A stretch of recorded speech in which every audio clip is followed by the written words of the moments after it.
I'm 20 years old and a front desk agent at a mid-range hotel in a small East Coast city.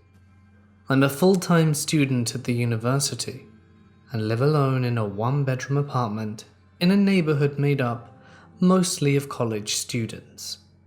At the hotel, I've had to deal with a fair amount of unpleasant or creepy people. Since a young woman in a customer service job seems like an easy target, I was used to old ladies yelling at me or inappropriately aged men making remarks on my appearance, like, "You just have the most adorable smile. I bet you're a heartbreaker." And I've usually been able to deflect. When I work on weekdays, I'm always on the 3 p.m. to 11 p.m. shift, where we handle check-ins.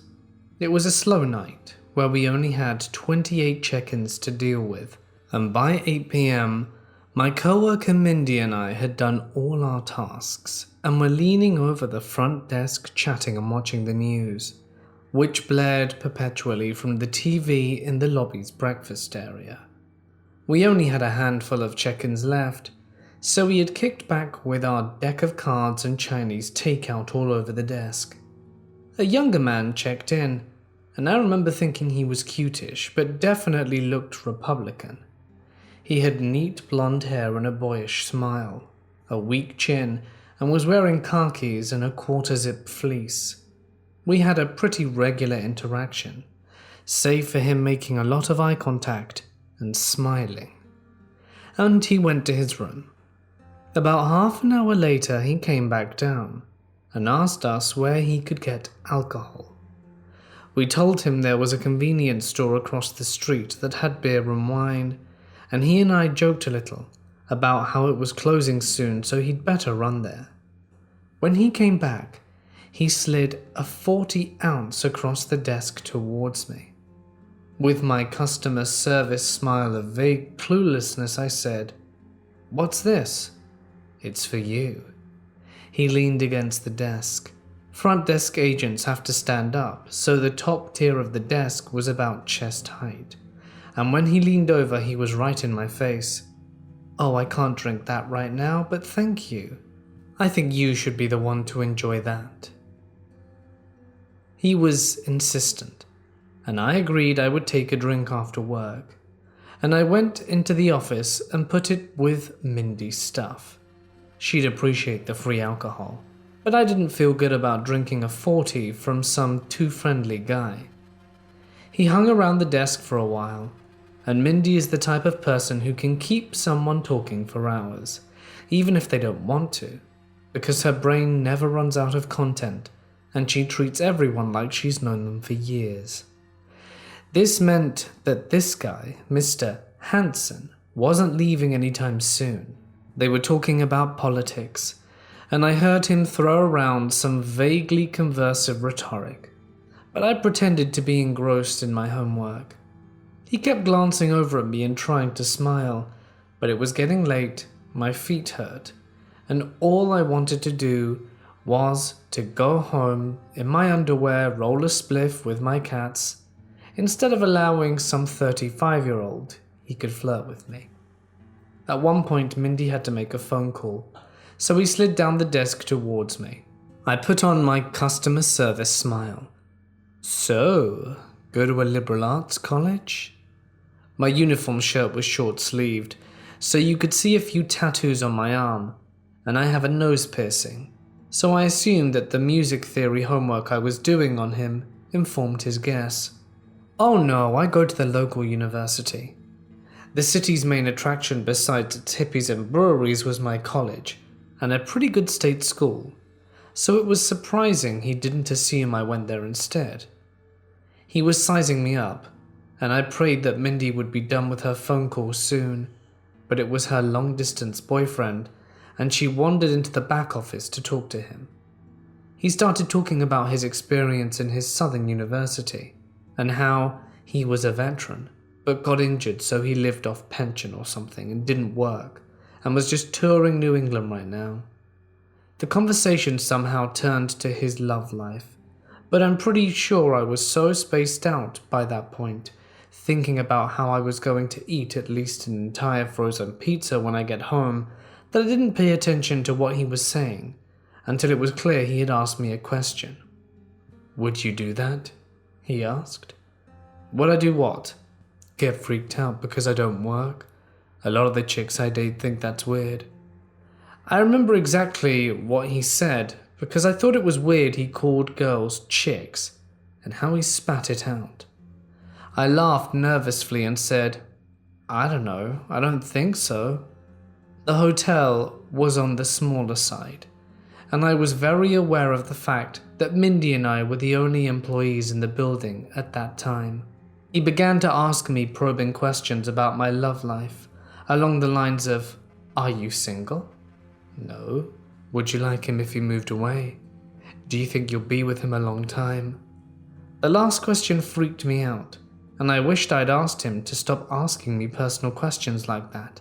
But I'm polite to a fault even when I'm not working, so I kept smiling and laughing and giving him friendly but impersonal answers.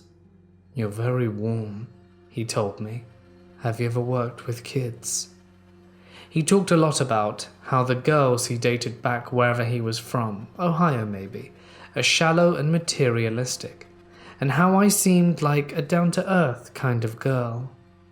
I was such a cutie, and did I know about the girl next door trope? "I'm like the girl next door, but cool," he told me. I imagine he was referring to my tattoos again, and at this point I was physically queasy and uncomfortable but couldn't disengage. Guest reviews are hugely important in the hospitality business, so at this hotel, we're strictly trained to let guests treat you however they want. You just can't upset them. It probably would have been reasonable at this point to ask him to leave the front desk, but I felt so hopeless, and being assertive with people at work is so against my instinct that it didn't even cross my mind to say anything. Because of this, I had to stay there listening to this guy and politely accepting compliments. I assumed he typically got away with it, since he was attractive and clean-cut with a slight baby face. I kept praying for the phone to ring and for someone to ask me to perform some sort of complicated and long task, so I could get away. But the only time it did was when a neighboring hotel called to ask if we had printer ink. Mindy was on the phone in the back until eventually Sam, our night auditor, arrived. And I realized that this guy had monopolized the entire last 2 hours of my shift, trying to get me to sleep with him and/or admit I secretly supported Trump. Hoping Mr. Hansen would take this as his cue to leave, I went into the office and got my coat and backpack. When I came back out to witness Sam count the drawer, Mr. Hansen was still standing there. "Well, I hope you have a good night," I said to him. "Are you walking out this way?" He gestured down the hall which led to all the rooms, as well as the door to the back parking lot. I told him I parked out front, which thankfully was true, and was able to get into my car successfully. I sat there for a while, responding to the texts that had piled up on my phone while Mr. Hansen was diverting my attention. It was about a 10-minute drive from the hotel to my apartment downtown, and I noticed that a car was pulling out of the parking lot at the same time I was. It wasn't Mindy's car. She always stayed an extra half hour or so after her shift technically ended, but there was another hotel next door, so I assumed it was an employee or guest there. I wasn't too concerned when the Nissan was right behind me, but I noticed it had Florida plates, which a lot of rental cars around here do. I take a weird way to get across town, which involves cutting through the University Hospital's enormous and needlessly complicated parking lot, which spans about 3 blocks. It wasn't necessarily a quicker route, but I liked how there were never any cars there this time of night, and I could go as fast as I wanted in a Subaru Outback. The parking lot, as I said, is needlessly complex, which means stoplights which all turn into blinking yellows after 9 p.m, medians and grassy areas placed seemingly at random, and a lot of twists and turns which all go to specific buildings and exits. I'm explaining this parking lot in so much detail to express how strange it was that this rental car was following me this pretty nonsensical route. It was not a way that any kind of map app would take you, since there are more straightforward streets surrounding the parking lot. I initially assumed it was someone going to the hospital, since it was the only major medical facility in a 100-mile radius, and the only well-funded one in a larger area. A lot of the people and their families who stayed at the hotel were going there for the hospital, so the momentary explanation I gave myself seemed feasible. It was maintaining a polite distance, but was one of those cars with the ultra-bright LED headlamps which were blinding my mirrors, so the car was impossible to ignore. It followed me around each point, and at one point, just to see, I went in a big circle around the south half of the lot. Sure enough, the car made the exact same circle. My explanation, which was already crumbling, dissolved completely when I drove past the entrance to both the main hospital and the emergency room. Steady consumption of crime shows, scary movies, and true crime Reddit pages and podcasts have made me a very paranoid person. So at that point I picked up that something was probably wrong. I figured I should avoid going back to my real apartment, especially since it was just begging to be broken into with a lot of windows and a very old front door that opens directly to the outside. Obviously at this point, I was relatively certain it was Mr. Hansen. Like I said, I had had guests cross the line before, making me come out from behind the desk to hug them, touching me when I'm straightening up the lobby, asking the front desk to bring up a towel, and answering the door in various states of undress, but I had never been followed or particularly fixated on. A hotel receptionist, even if they're good looking, is someone you have a few brief and pleasant interactions with, but you don't really think about them when they're not there. I decided my best bet would be to get back to the hotel. I looped back through town, the Nissan following at a polite distance, and I'll reiterate how he was trying to be discreet as he could, keeping as far behind as possible while still maintaining me within sight. He wasn't trying to intimidate me so much, maybe monitor me. Whatever his reasons, I was still afraid. I abandoned the use of turn signals and sped back to the hotel, calling the hotel along the way and asking Sam if he and possibly the security guard we contracted to patrol the property after 11 p.m. could meet me at the front door. When I arrive back at the hotel, I pull around to the front where Sam and the security guard were standing under the awning, while the Nissan hit the gas to the back lot. I explained the situation and the security guard went out the back door to look for the car and its driver. When he returned, he said he spoke to a peppy blonde guy outside who was coming in. He said he had just been out to smoke a cigarette and was now returning to his room. Security asked him if he had seen a Nissan with Florida plates, and he said he hasn't. There wasn't much more we could do at that point. Luckily, I wouldn't be working for a few days after Mr. Hansen was set to check out, and we were fully sold out that weekend, so he couldn't extend his stay if he wanted to. All guests were asked upon check-in to write down make, model, colour and plate of their vehicle on registration card, so just to confirm I pulled his reg card. Sure enough, the silver Nissan Altima with Florida plates. Here's what he wrote on his TripAdvisor review. Great stay, room was clean, breakfast was hot, and that's all I can ask for, lol. The best thing about this hotel were the staff though. I had a lovely time with the two ladies at the front desk, Natasha especially, a very sweet young girl. Hope to be seeing you sooner rather than later. Mr. Hansen, we won't meet again because my manager put you on the banned list. This happened to me and the man I was dating back in the late spring of the year 2000. I'm an avid and experienced urban explorer. I have visited many different abandoned sites. The place I'm telling you about now has been explored several times by others since, but when I visited, it wasn't a common knowledge location, and all the buildings were still intact, except for the main house which had, from what I had heard, burned, leaving nothing but the outer stone wall. Nothing but the outer wall remains. All the other buildings were torn down since I was there. To more recent urban explorers, it's known as the Stone Castle, and more recently, the Ulster Castle. This is the name given by the Heritage Society that decided to fix it up.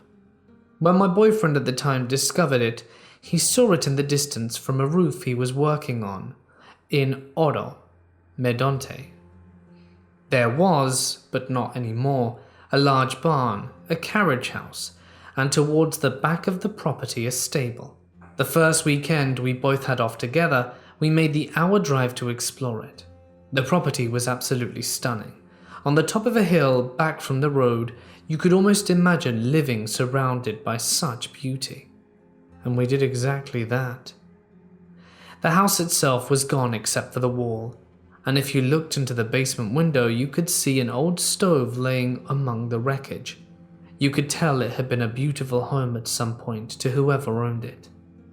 Being the explorer I was, I insisted that we investigate every single corner of every single building that was on the property. And although my ex was less than enthusiastic about it, I insisted. I honestly did not see the point of driving for an hour just to look at the outside of the building.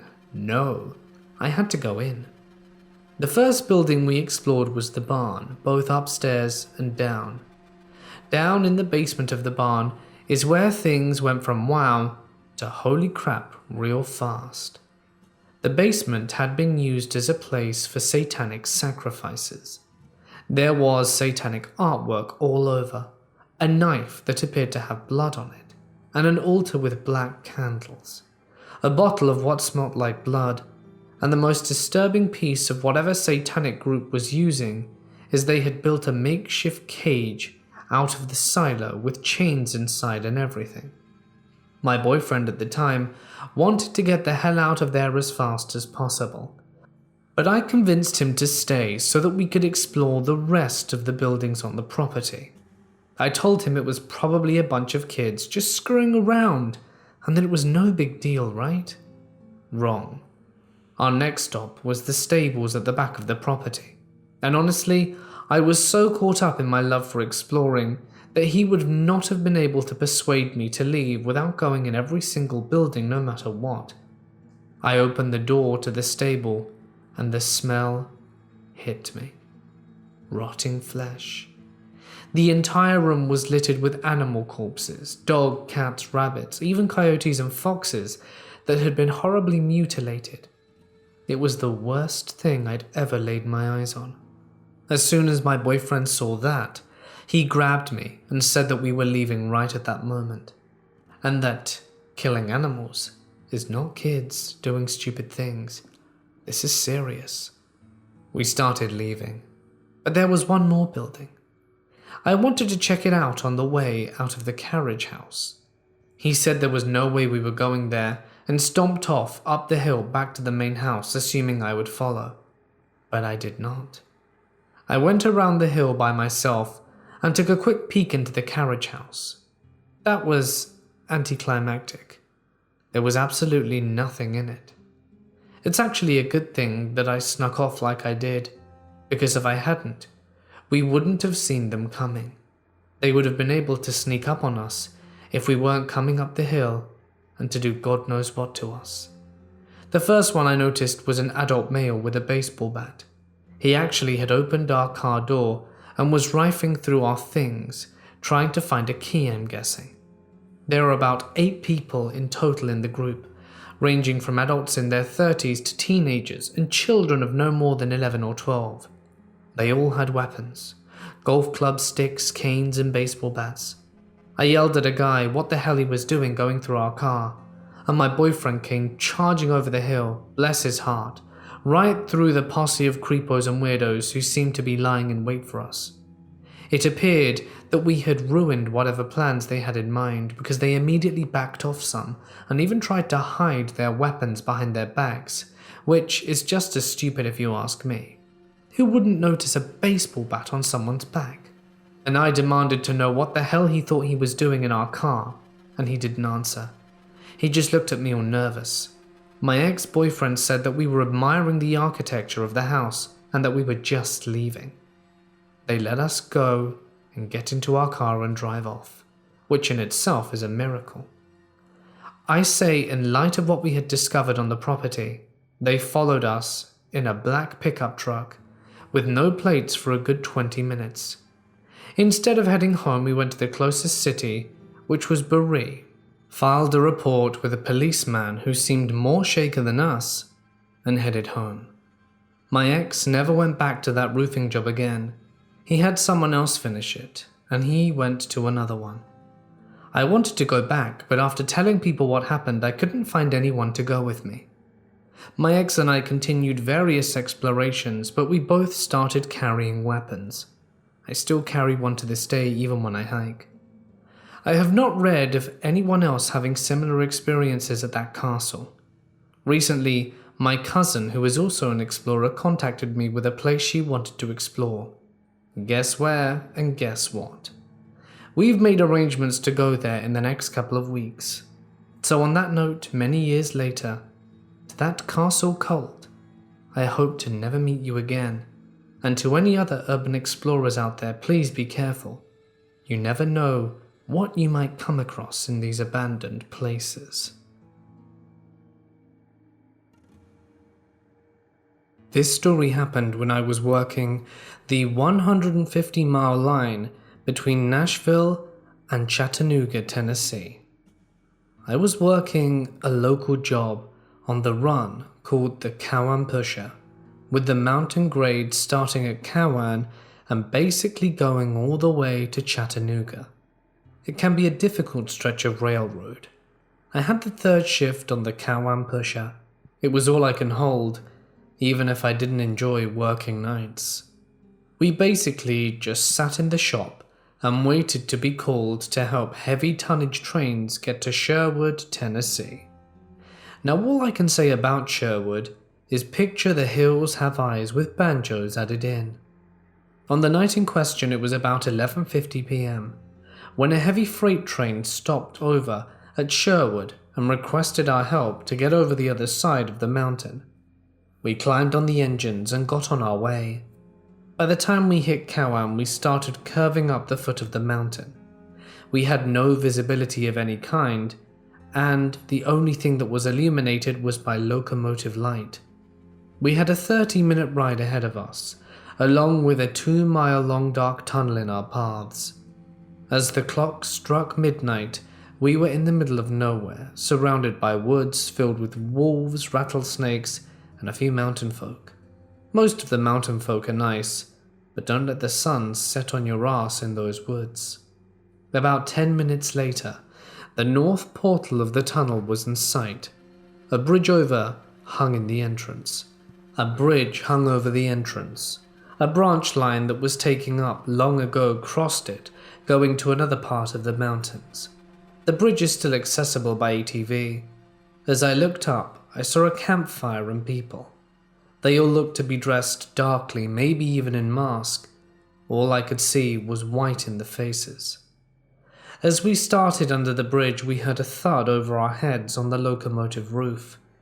We proceeded through the dark tunnel and slowed just out of the south portal as the conductor looked out the back door with his flashlight. He saw nothing, so we shrugged our shoulders and proceeded on the last 10 minutes to our waiting train. It was 12:20 a.m., and we coupled on the rear of the train to push it from Sherwood. As the engineer on the head end entered the south portal of the tunnel, he radioed back for me, talking about figures standing over the tunnel entrance. However, no one was there as it came into my sight. As we exited the north portal, I looked to the best of my ability to see on my side of the tracks for whatever we had hit with our roof. I saw what looked like a black cloak fluttering in the wind as we passed, but couldn't really tell. As we entered Cowan, we uncoupled on the fly, and the train continued to Nashville. We cruised on into our parking track and tied our engines down. As we got off, we had the feeling of being watched, but thought nothing of it as we parked our asses in the office chairs. We had no more work for the rest of our shift. We spoke and napped on and off until about 3 a.m., but never shook the feeling of being watched. So we stepped outside, and I put a pinch of my drip in my lip, and my conductor lit a cigarette. As we both chatted with each other, we noticed movement in the brush across the tracks. Now I must remind you all that both my conductor and myself are big country boys who certainly don't scare very easily. We went over to investigate, and we found 3 hooded men in the bushes. With a huge spot of my tobacco, I asked them, "What are you doing here? You understand you're trespassing on railroad property." The lead guy then spoke in a demonic gravelly voice. "We just want what's ours." As he said this, he motioned to the top of the locomotive. We looked to see a young man on the roof at the air horn. The young man was in nothing but underwear, and as we looked at him, he bolted off the roof and climbed off and ran down the tracks. The figures then turned to chase him. The lead guy turned his head back towards us with glowing eyes that we could now see. He hustled. Then he gave chase with his friends. We called the police, and after hours of investigation, they found the man's underwear, no traces of him or the cloaked individuals. We even took them up the mountain. Cops love free train rides. There was nothing. Now on occasion we'll find dead animals by the shop door or locomotive, mutilated. I've even found 1 or 2 at my door at home.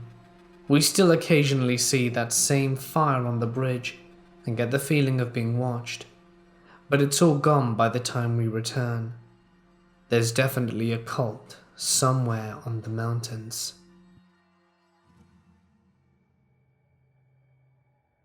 I'm in my first year of college and I'm a medium-sized dude. My town is in the middle of the mountains, with about 9,000 people in them. Each neighborhood starts at the feet of a mountain and goes all the way up to the top. The mountain I live in is called the Bull's Jump, since there's a story of a bull not being able to climb it all the way pulling carriages. It's very steep and therefore is one of the neighborhoods with less people. About 30 minutes going up on it, you reach a road made of gravel with a sign on it that says dead end and private property stay away. 10 minutes on that gravel road and you see an abandoned house, and 5 minutes after that is my house. From my house you can see all the way to the entrance of the gravel road. It's faint, but if it's night, you can clearly see the lights of a car. Once you enter the gravel road, there's no way to turn around until you reach my house. So if we see lights, we know for sure someone's approaching. The surroundings of my road and house are fruit trees and woods, making it very thick and difficult to walk through. I'd say impossible. I had some guests coming over. I was preparing a bonfire, snacks and drinks in front of the abandoned house 5 minutes from my home. The appeal of partying here was making scary stories, seeing the stars, and pretty much party without rules since it was so secluded. This party was supposed to be a future nostalgic memory, and I had everything set up perfectly. It was around 9 p.m. and I see the first lights of a car approaching. I get excited. I'm very disappointed to see only 2 members of the group. This boring guy and his crush. His crush is kind of important to the story, so here we go. It was a girl who made a big deal out of everything. We were victims of a Ouija game prank that went a little bit too far and she got messed up. She was mentally unstable, and since the prank, she would speak to ghosts and all that kind of crap. I do feel sorry for her now, but at that time, I just considered her creepy and annoying. I offered drinks and snacks but didn't light the bonfire since I wanted the whole group to be here to light it up together. They parked at my house and we walked to the abandoned house to wait for the rest of them. As soon as we start a conversation, the girl claims she saw someone inside the abandoned house. I get annoyed, but I go inside and check every corner and yell, "Clear," every now and then. This abandoned house was my spot to talk on the phone with my crush, so I never saw it as scary, but the girl did make me wary and uneasy with her fears. Looking back, I think she was a bit horrified of the fact of being in the middle of nowhere with a guy she knew was in love with her and me, a guy that lives in the middle of nowhere. So my heart rate was off and the night felt strange already. A new set of lights appeared and I couldn't be happier. There was a bunch of my friends that I hadn't seen since high school, and I can't wait to tell them all my college stories. As the lights approached, I jump in front of a car waving my arms, and the car stops completely. I don't recognize the car, and I'm thinking I've scared some stranger who's got lost. So I approach the driver's window in a slow, non-threatening pace, while I raise my hands. I'm sorry. There's a shirtless fat guy of around 40, in a really broken down car looking at me confused. What are you doing here? I live here, we're just drinking. You live here? Pointing to the abandoned house, the guy goes. No sir, I live 5 minutes down the road. It's the only place you can U-turn easily. You just have to keep going. I was just trying to be nice as hell at this point. The guy stays silent for a second. I notice he's absolutely focused on my two friends in the dark. I looked back at them and saw my guy friend retreating slowly while the girl was trying to hide in the tall grass behind him. He then went on to say, "Have you seen a white pickup truck throwing people around here?" I think for a second at this point, and I understand I'm in danger. My friends picked up on it faster and are out of the way of danger already going down the hill that leads to my house, and I take a step back. "What do you want?" "What do you mean?" the guy says. "Yeah, I can't help you, man." I turn around and walk away. I hear the guy open the door of the car and walk on the gravel behind me, but I don't turn around. I close my eyes and wait for my end. I walk around 20 feet and I hear footsteps on grass. I turn around and see the guy using a flip phone looking around the grass. The grass is about 1 meter tall and this guy is not much taller. It was impossible to find something smaller than a woman's purse. I reach my house and find my friends crying. I tell them everything is okay and that the guy was just lost. We go inside the house and close everything to feel a bit more safe. And this is when we see another set of lights approaching and I almost have a heart attack. There were more of my friends coming and it wasn't safe. The fat guy was still trying to find something, and I wake up my parents so my friends feel okay and head out running. I didn't know what my hopes were. I stand about 20 meters away from the abandoned house and see a white pickup truck and the mysterious car. I see no less than 4 figures moving around the cars, and I hear some grunts and heavy stomping. Nothing makes sense, so I crouch on the grass, barely even breathing. After 10 minutes, both cars somehow U-turn their cars and leave, which makes me think they'd done this before, since there's a very hidden and challenging way in order to do this. They leave some empty brown paper bags behind, bigger than the ones you get at fast food, and they destroyed my bonfire and took our drinks and food. I called my friends to tell them to stay away, but they were already at the gravel road and approaching. I'm so afraid that I can't even be happy to see my friends, and the first thing we do is talk about what happened. I didn't hear anything, but the traumatized girl said that she heard a woman asking for help. I just heard what seemed like a group of people silently arguing on who get to keep something. My other friend and my parents heard absolutely nothing. We partied that night with our eyes peeled and no bonfire. Nobody made scary stories, no pulled any scary pranks, for once. I think the traumatized girl in our group made this totally worse, but sometimes wonder if she was onto something. People perhaps hiding in the abandoned house and were calling for help.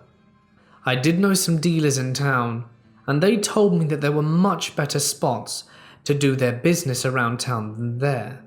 Some of them thought that someone was taking care of someone else and throwing them where they'd never be found.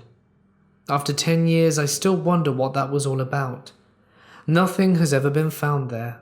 It must not have been super bad, because otherwise I wouldn't be alive. What in the hell was that all about? I really wonder, and I guess I'll never know.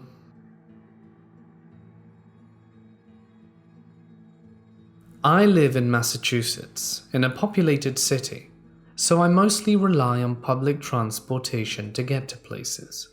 This included the subway, and living here nearly all my life, I have many stories regarding the subway, such as a guy sitting next to me and touching himself, a woman punching me in the face, and the story that I'm about to share with you now. Me and most of my friends would rely on public transportation to get ourselves to school. This happened in our sophomore year. Our high school was placed smack dab in the middle of the city and around some colleges. I had a friend who would go home with me every day, and we both used the subway. Living in a populated area, I was aware of the potential creeps and dangerous people.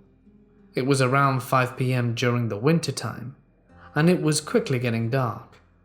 After our club was finished, me and my friend began our journey to the subway station. This included walking through a college campus and many streets. It was usually less than a 15-minute walk to the station, so we would just talk and mind our business. Halfway through our walk, I had a feeling that someone was behind us, which wasn't surprising, since it could have been other students, and this was a heavily populated place. Me and my friend were slow walkers, so I was basically waiting for this person to pass us like the others would. Although I waited for a long time and still felt this person on our tail, when we got to a crosswalk they were still behind us, so quickly and slightly I turn around and take a peek at them. My heart started beating faster when I glanced at them. At first I thought they were wearing a ski mask, but I was mistaken. They wore a black beanie and a black scarf, tightly wrapped around their mouth and nose. He was about 50 years old or older, and had a dark green windbreaker on, along with baggy black pants. What irked me a little was how close he was to me and my friend, less than 5 feet away, and I was terrified that I was going to accidentally smack him with my JanSport backpack, which I've always had stuffed with textbooks and things. Me and my friend crossed the road, and as we continued to walk I became more and more wary. He was a lot closer to us now than before, and he wore heavy Timberland boots, which would crush and pound against the salt on the snow. As a girl, I've always felt insecure about my body, and I was just terrified for me and my friend, since all this man could see was the back of both of us, most likely oogling us. Note that we're both 14 years old and super passive, so confronting this person was the last thing I wanted to do. I saw my friend would glance at her phone every now and then, and go on it to respond to texts, so I ended up texting her. Man behind us. Creepy. It's been like 10 minutes. She replies, I noticed. I don't know what to do. Since we were on a college campus, there were often large tours given by people and crowds of tourists.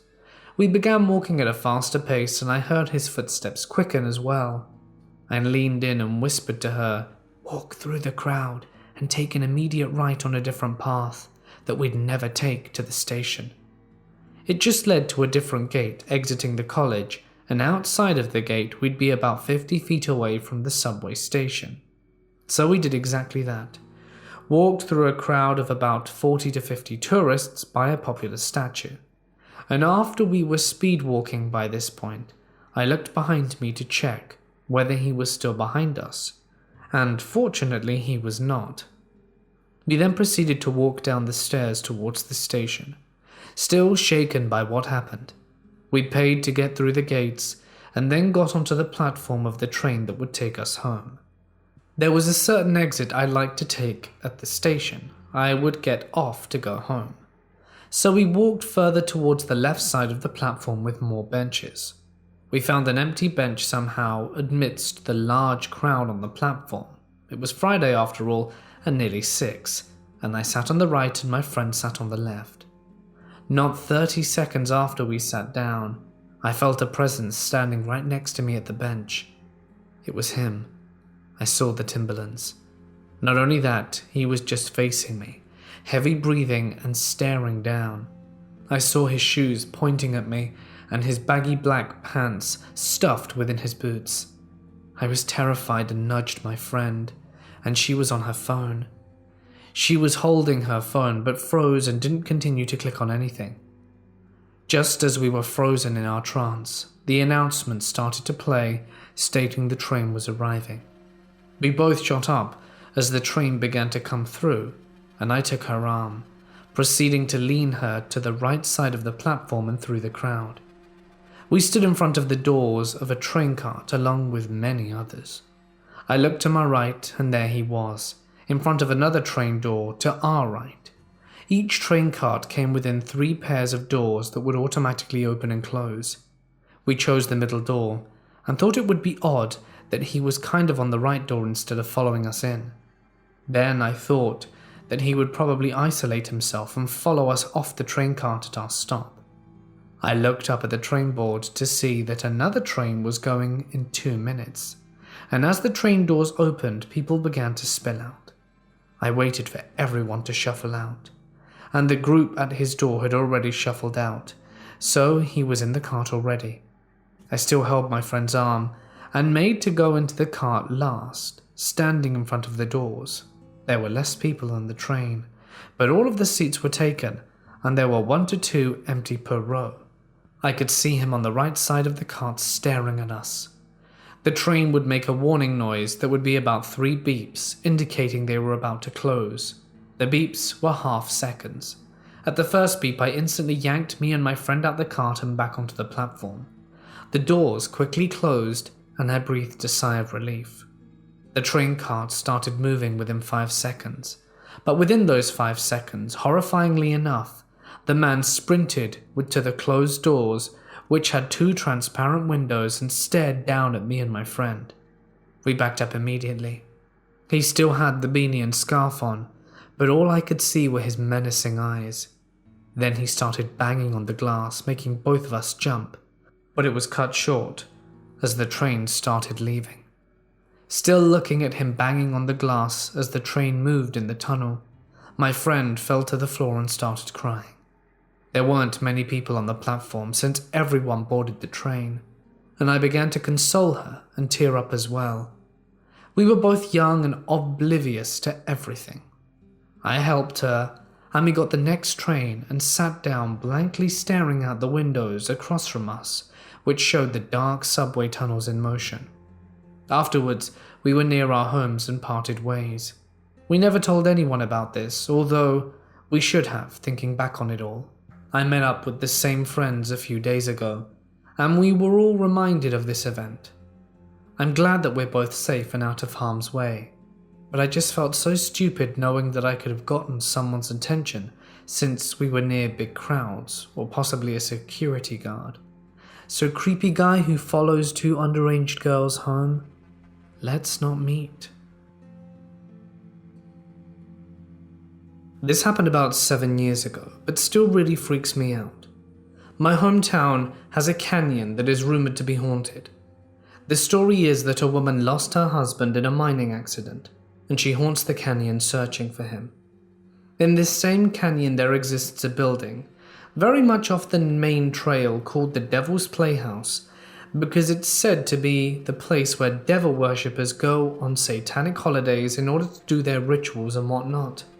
I was a wannabe ghost hunter, and spent a lot of the time in that canyon, specifically drawn to the playhouse.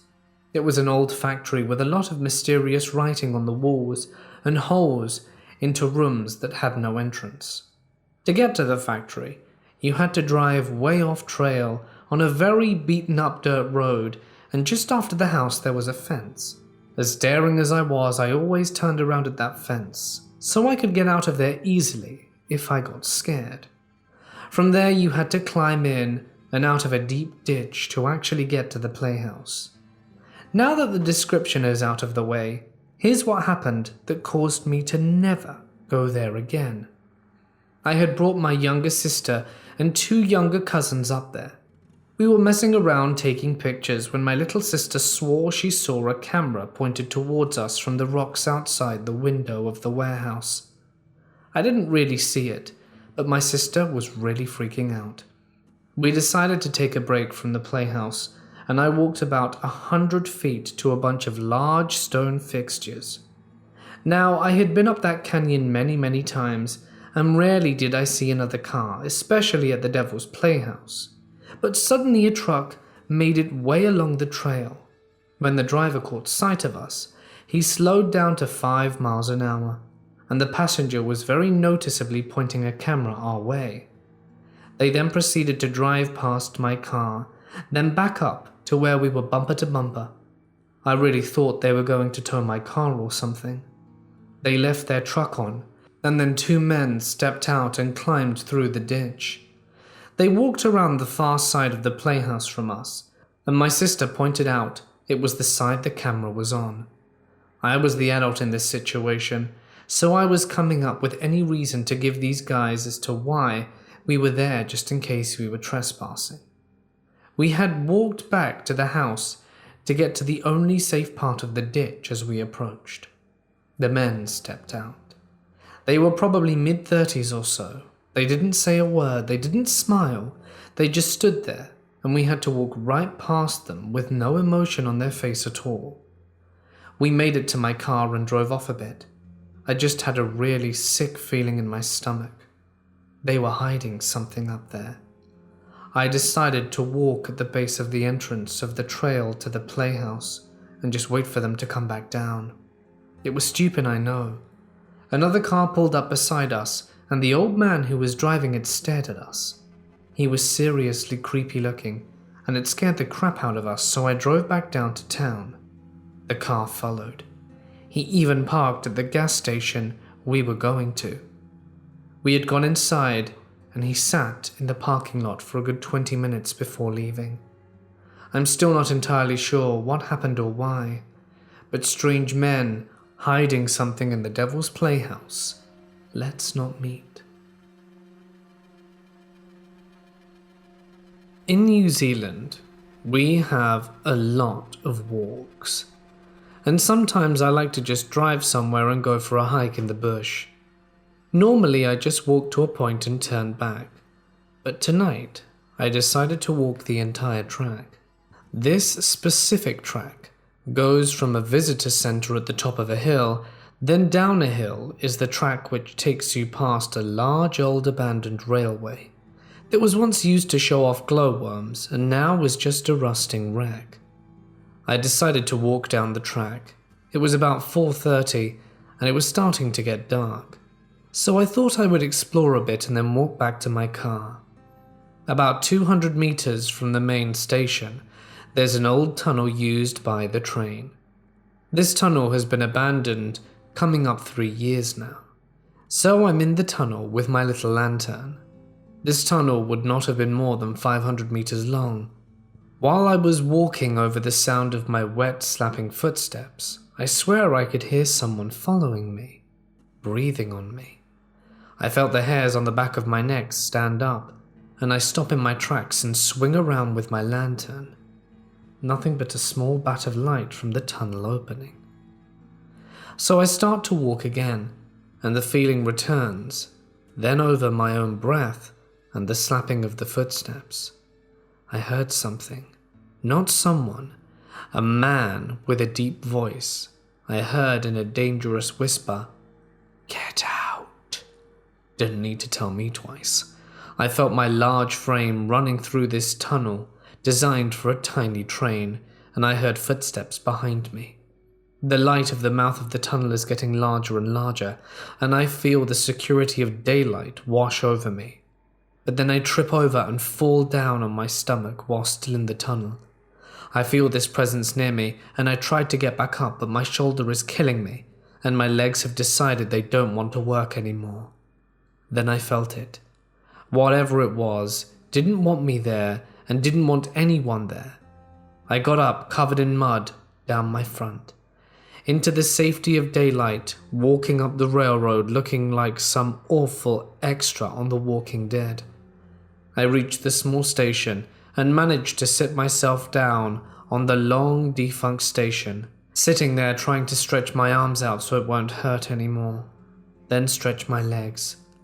I looked up and to the left, and standing on the platform as if waiting for a train, was this guy, dressed in brown overalls and what looked like a white shirt, looking dirty and disheveled. I looked back down at my foot and turned back to where he was a moment ago, but he was gone. I promise you I'm a big-framed guy and have never run so fast in my life, up the hill, through the thicket of the forest and back to the safety of the car park. I am now sitting in my car, trying to process what the hell just happened.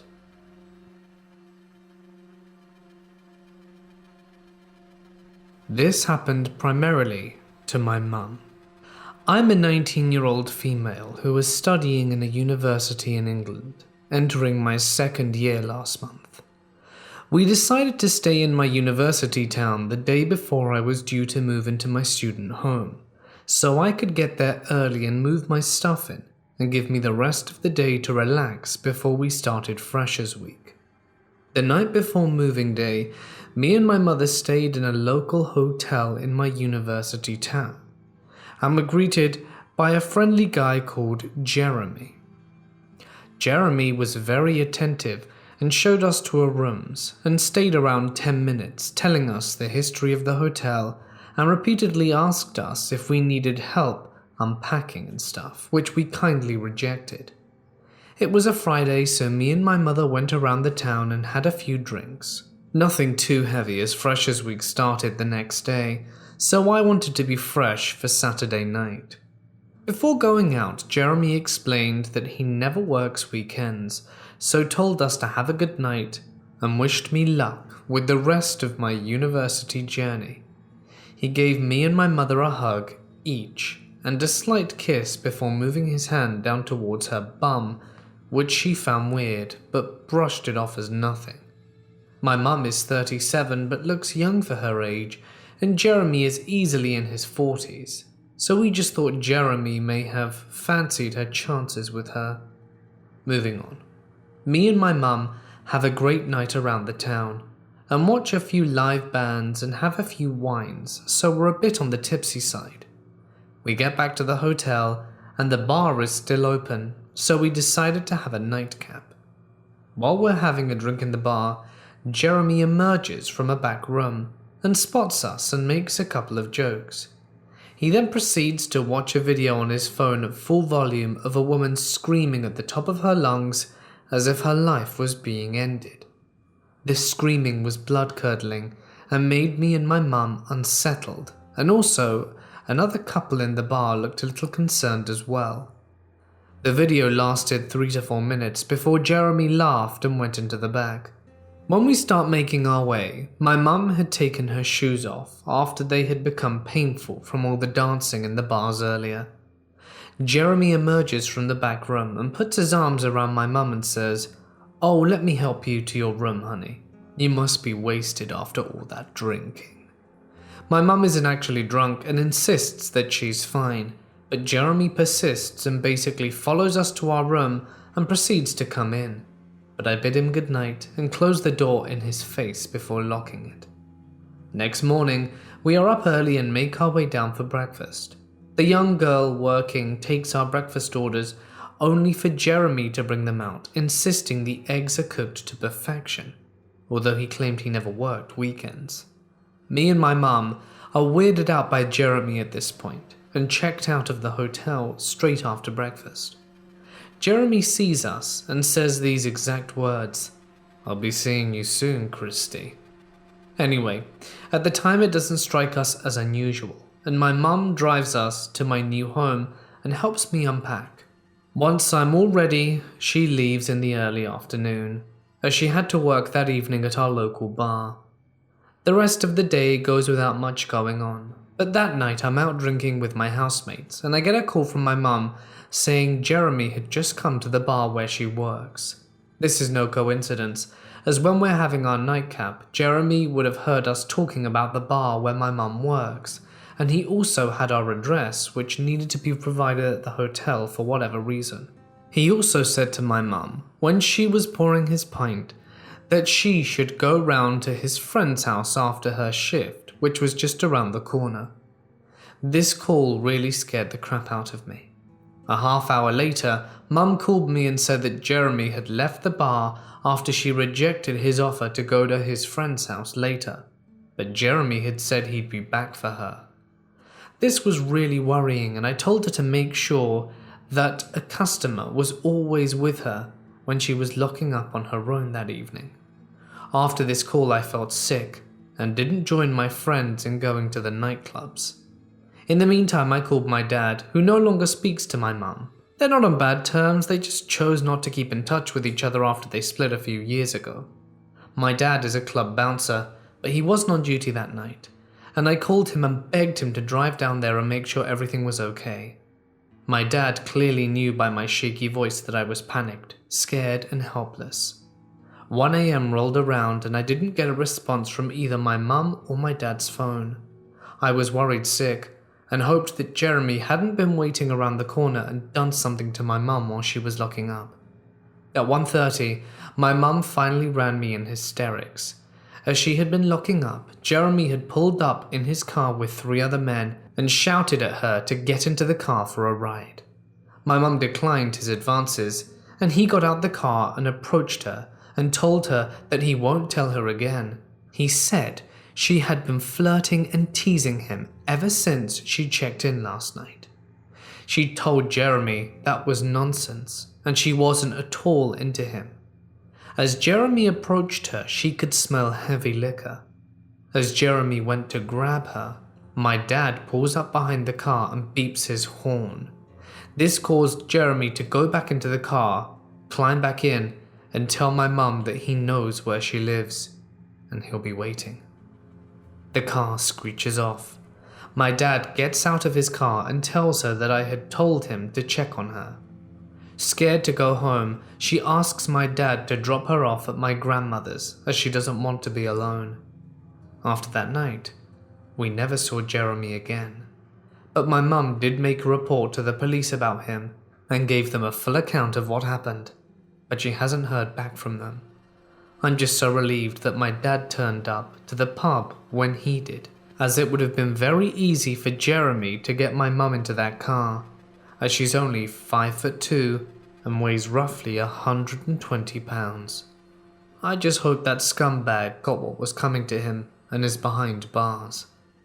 My mum, as you can imagine, has been pretty affected by this, and is only now comfortable being alone in her own home.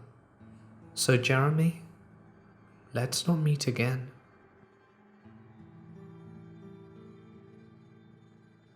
A friend and I were exploring an abandoned hospital, and the way it was set out was via a bunch of joined buildings. All the windows and doors were boarded up, aside from one place where we could squeeze in past a loose board, and the layout meant that once we were in there, we had access to pretty much the entire main building. Obviously, it was darker than dark in there, and we have to remember which wing we'd come in from. We had flashlights, so it wasn't too bad. But then we got to this room, where there was a lot of cool stuff left behind. Beds, filing cabinets, and other things. We wanted to take pictures, so we turned the flashlight off so we could use the flash of the camera. We did this for 10 minutes or so, only seeing the bright flash from the camera. Everything was cool, and then we slowly became aware of noise. Usually an abandoned building is pretty quiet, apart from water dripping and wind doing weird things. But we could hear floors creaking, doors creaking, the occasional scrape or crash of metal against the floor. Basically, it sounded like someone was blundering around in the dark. Now, the layout meant that in order to get back to where we came in, we'd have to walk back towards the noise. There's only one route. We're getting freaked out, so we start moving back through the rooms, stopping to listen all the while. Finally, we get to the side hall that we came in from, and we bolt to the door at the end, finally risking turning the flashlight on and making noise, but it was the wrong door. We stand there listening to the footsteps get closer. We're frozen standing in the dark, totally cornered. If whoever or whatever is making that noise comes down this short hall, we are screwed. We wait and listen, holding our breaths. The scraping and shuffling approaches, slowly, comes past, and then fades. We wait a bit more, creep out the hall and into the main building again. Carefully, we move one hall over, where we can see a sliver of light from the loose board, and we quietly make our way towards it. Then we hear an almighty scrape and bang behind us, as though someone tipped over one of those huge metal filing cabinets. It was loud. "Time to go," I yell, and we sprint for the door, and there are clear footsteps right behind us. We launch ourselves through the loose board and down the overgrown path. Before taking a quick look back, we can't see through the small gap, but we do not stick around to see if that changes.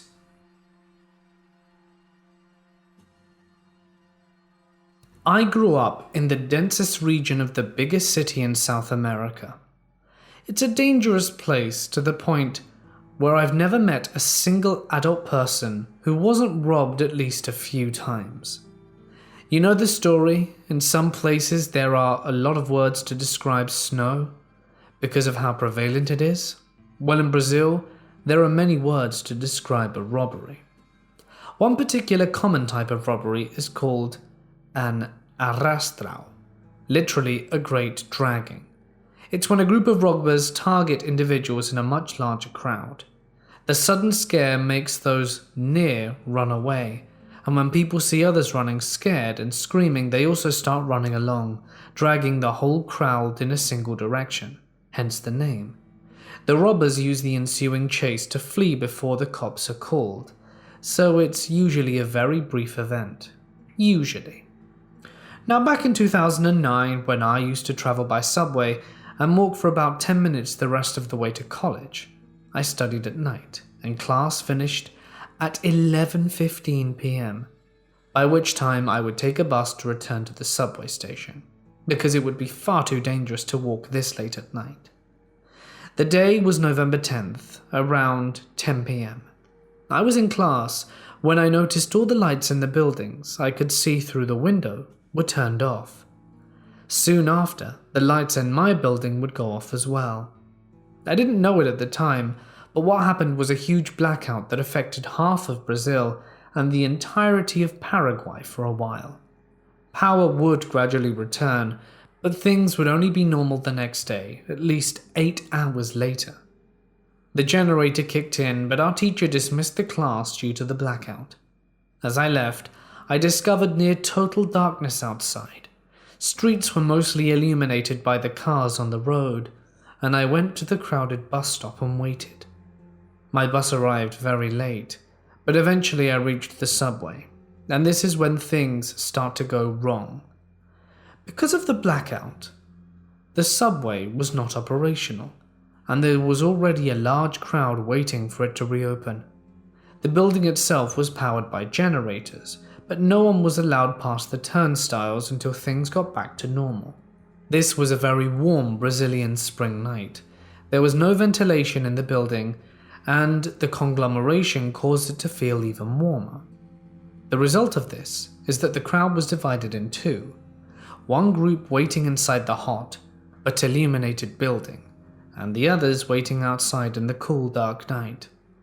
By this point you can probably already guess what happened. I was in the group that chose to bake instead of stand in the dark, but the larger group was outside. Suddenly I heard a few screams, and then people started to push and squeeze in. This made the heat nearly unbearable. But soon after the commotion started, it stopped. Everything got quiet and the crowd dispersed a little, and then it happened again. A few screams, everyone starts to push everyone else. Sudden quietness, unbearable heat, and the crowd starts dispersing. This kept happening a number of times, and I was scared and confused with no idea what was going on, but I overheard people talking and put the pieces together. I was already familiar with the fact that this region had a lot of beggars by day that turned muggers at night. They usually act alone or in small groups, threatening people with shivs or small weapons, snatching phones from distracted victims and the like. During the blackout, however, they took advantage of the large crowd and practiced the aforementioned arrastral. What made this unusual is the fact the crowd would not disperse because we were waiting for the subway. No one ventured far during a blackout, and no cops would ever arrive, so it kept happening over and over. I'm not sure if they were simply snatching phones, using weapons, or both, but whatever it was, it scared those outside repeatedly. I eventually managed to call my father and asked him to drive me home. I was almost more scared when I had to walk alone the short distance to where he had parked the car than of the whole ordeal. I was lucky to have someone drive me home, because as it turns out the subway would remain closed for a few more hours. I can't imagine having to deal with that situation for long. I still remember seeing an old lady waiting alone on a secluded bus stop in near complete darkness during my drive home. She was probably even more scared than I was that night. It's hard to imagine. I also hope those opportunistic robbers got what they deserved in the end. But knowing Brazil, I highly doubt it. This happened over 15 years ago, and it is still clear as day to me. It took me around 6 years to share this with anyone, as I was in fear that it would return. I was staying with my parents at a hotel in South Florida with a friend of mine. We had a Pop Warner football jamboree the following day. I wouldn't really call it a hotel, more like a day's inn. I'll try to be as descriptive as possible.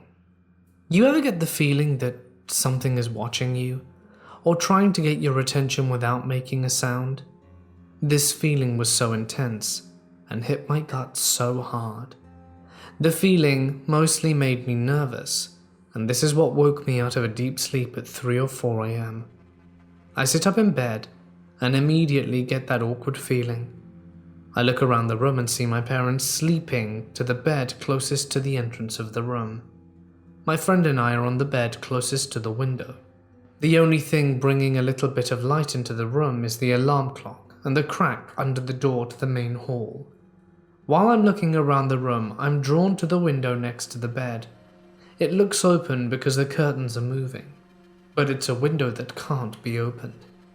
About 15 seconds go by, and I can't stop looking at the window. I become so nervous and worried for some reason. Similar feeling to when you know something bad's gonna happen. Kind of like going on a scary ride for the first time, but 10 times scarier than that. Then out of nowhere, this object appears at the window. Keep in mind, we're on the 4th floor at this point, and it's hard to describe this figure. But the best way I could describe it would be comparing it to something. At the moment, I knew nothing about the Grim Reaper, but if I had to compare it to anything, it would be that. It was a cloud, very realistic in shape, taller than a grown man. It didn't have a scythe, it was just itself. The feeling I got is something I'll never forget, and like I said, words can't describe it. As it came slowly into the room, it made its way to the front of my bed, then stopped. Now facing the door entrance to our room, I could sense it knew I was watching or seeing it. About 6 seconds went by when it slowly turns its covered head towards me. As it was turning towards me, I got out of bed and pulled the blankets off and hid under the bed and waited.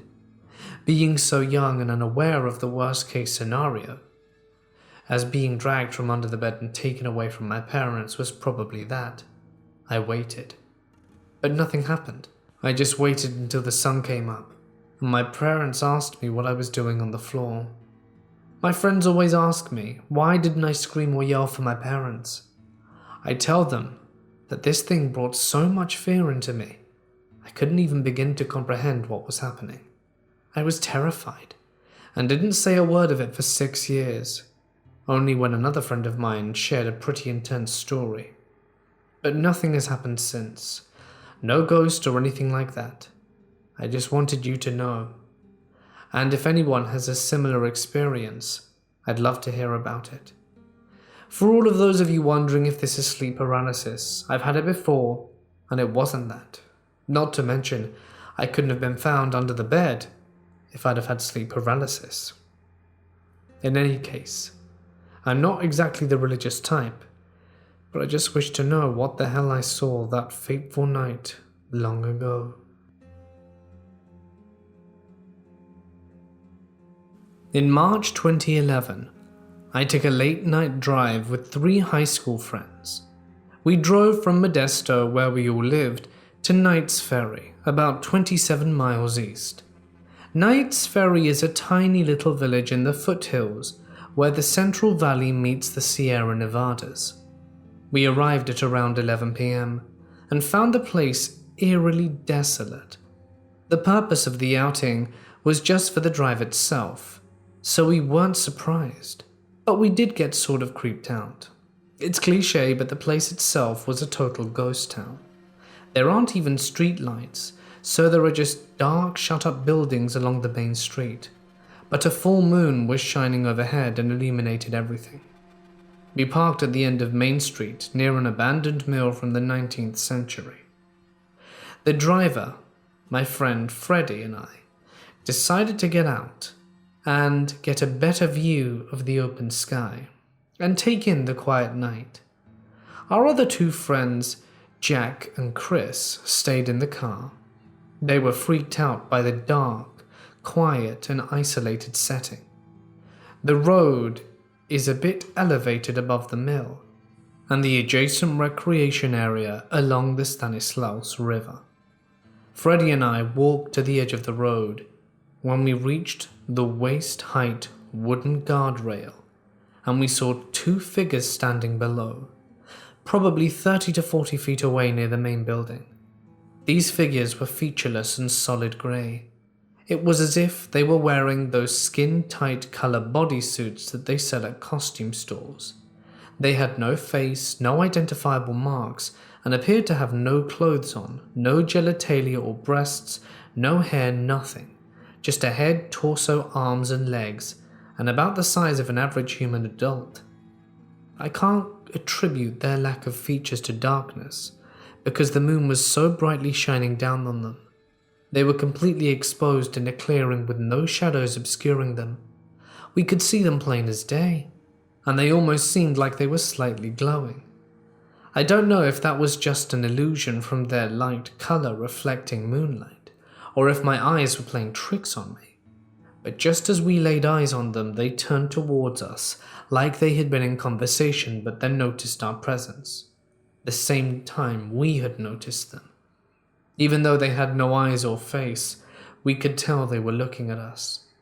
We looked back at them for what was at least 4 seconds, before Freddie and I looked at each other in horror and both instinctively turned and ran back to the car. We jumped in and peeled out of there, scaring our friends in the process. From their position in the car, they were unable to see the figures. Freddie and I recalled to them what we had seen, and we sped out to town. When comparing notes, we realized they had identical descriptions. We both saw the same physical characteristics, movements, and strange glow. We debated back and forth for a long time, trying to rationalize what they were, but could never feel totally convinced by any sort of conclusions. I later fell into an internet rabbit hole about paranormal investigations and experiences, and found posts from people who had seen UFOs over Knight's Ferry over the years. So now I lovingly refer to this experience as my first alien encounter. I don't know if that's what we saw, and there's no way to ever know, but I'm okay with that. But I won't be driving to Knight's Ferry after dark alone anymore. My friend enjoys riding the subway while listening to, or rather eavesdropping, on other people's conversations. She says it's better than listening to music, and she gets to hear most crazy gossips and stories. One of these days she was riding the subway to work and overheard 2 girls having a chat. One started saying how she would much rather ride the subway in Sao Paulo, which I should mention is where me and my friend are from, than in other cities such as New York or London. According to this girl, since in those cities the subway is constantly open, late nights and early mornings are not really safe, and the weirdest thing happened to her in the London Tube one night. She was alone in the train going back to her Airbnb after a party when 3 people got inside the same carriage as her. It was 2 guys and a girl, and they were making out hard. The girl was being a total boss between the guys because she was getting all the kissing and rubbing. They all looked a little crazy, walking funny, and you could clearly see that they were on something. After a while, the girl notices the making out lady was staring at her. So she couldn't tell if she was jealous or inviting her to join in. So she tried to avoid eye contact. Some stations pass and a homeless guy enters the same cart. He looked at the girl and the other people decided to sit by her. By then, the girl could feel something was wrong. There was something in the air, she couldn't quite say what. As the next station comes, as soon as the door opens, the homeless guy grabs the girl by the arm and drags her out. It was so fast, they were both already a bit far from the cart when she starts screaming for help. The homeless guy looks at her in surprise and says something along the lines of, "Why are you screaming? Couldn't you see what was going on?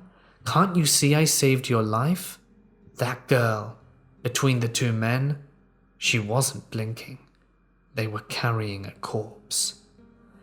Unfortunately, this is where the story ends, because the girl who was telling it to my friend got out on her station. But oh boy, girl from the crazy tube ride, if you're listening, I'd love to know what happened and know if the guys got arrested. One night, 4 friends and myself decided to explore a large, supposedly haunted park that led to an abandoned neighborhood that would soon be an addition to the park, creating longer biking/running trails. We had hid out in this part till about midnight because the place closes at 10 and park rangers scout the whole area. In order to get to where we had to be, we all needed bikes and flashlights, so after waiting for a while we took off. I had a large and very bright flashlight, so I rode behind everyone else, mainly because my girlfriend at the time, Sarah, wasn't an excellent bike rider and was falling behind. We went far into this park down a trail until it ended, and we had to get off our bikes, then walk until we hit an abandoned road that was soon going to be turned into a paved road. We reached the abandoned neighborhood that was as creepy as we thought it'd be.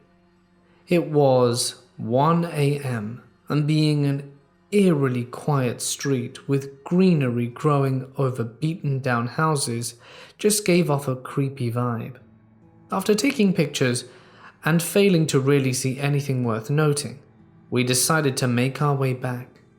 Now, on the way back, a bridge we crossed earlier was not completely finished, heading back to where we came. There was a wide opening to go down to the bridge and a curb to hop on, because it was not paved onto the abandoned road. So my girlfriend Sarah did not see the curb to hop onto and hit it, stumbling off her bike. I was behind her holding the big flashlight and almost fell off myself. When I caught myself, I ended up shining the light straight down the bottom of the bridge. Suddenly, I see an extremely pale girl with red hair wearing a dirtied white dress sprinting under the bridge. However, I only got a look at her side. Nope, no way, was the next thing Sarah yelled, riding her bike all the way to the other side of the bridge. She was pretty frantic, but I wanted to make sure she had seen what I had seen. She described it perfectly. I thought maybe it was some girl in trouble, and maybe we should check it out and see if she needed help. She grabbed my arm and stopped me, telling me and another friend not to go down. When she saw where I shined my light, Sarah was able to see the girl's face, and she looked down at the girl's blank white eyes while they were staring back at her before she sprinted away.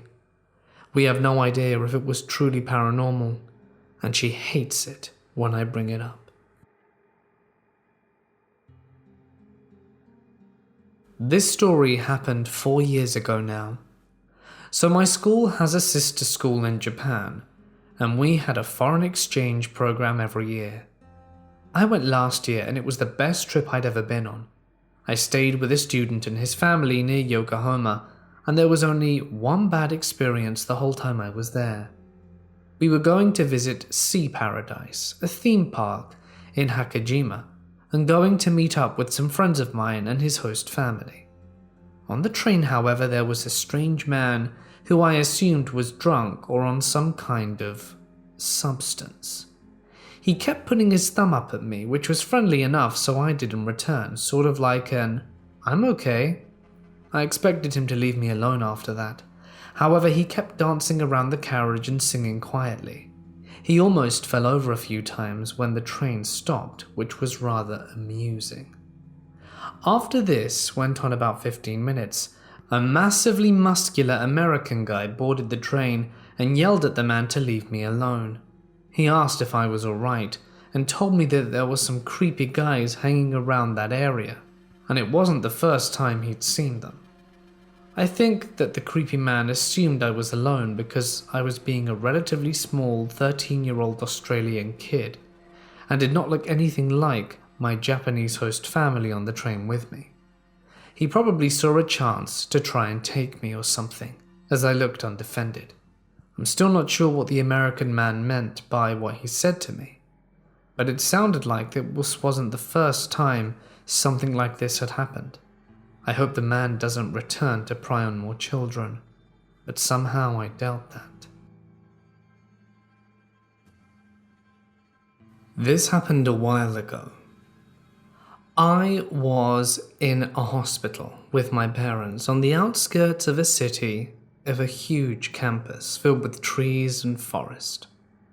I had just had minor surgery performed on me. After the surgery, it was almost evening, and we decided to stay there for the night and head back home the next day, as I was still weak from the operation.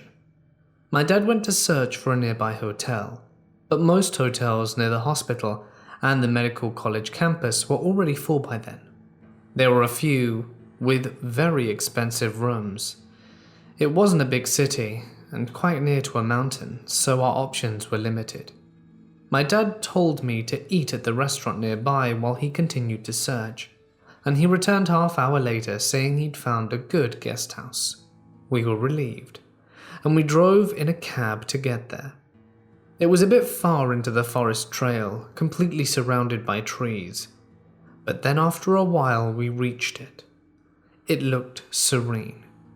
We went inside and asked for a room on the ground floor if possible, as I couldn't walk much. However, the guy at the reception said the only room available at the time was on the second floor, so we just had to go there, but I was happy that we at least got a room. It was large and spacious with 2 beds, and all this for even cheaper than the small awful rooms that we had seen earlier. We asked why it's so cheap, and the guy said that the guest house is only for the patients and their families, so cheap. And we were quite happy and settled into the room. Strange goings-on started happening from that moment. It was a winter evening, so quite cold, but something weird was going on with the windows. It was a big room, the windows were besides the bathroom in the corner, and there were no buildings, just trees. Quite a hilly area. My dad got up to freshen up, and I told him to close the window while he was going to the bathroom. Half-hour or so after, I went to the bathroom and found the windows were still opened. I told my dad and asked if he forget if it was so cold, but my dad said he did. I thought he forgot. We didn't think much of it and closed the window. When we went to have dinner, we went downstairs, but there was no one in the dining hall, just the chef. We asked where the rest of the people were, and he said that most of them had already eaten and gone to bed, but it was only 8 p.m. Surprised and a little confused, we ate.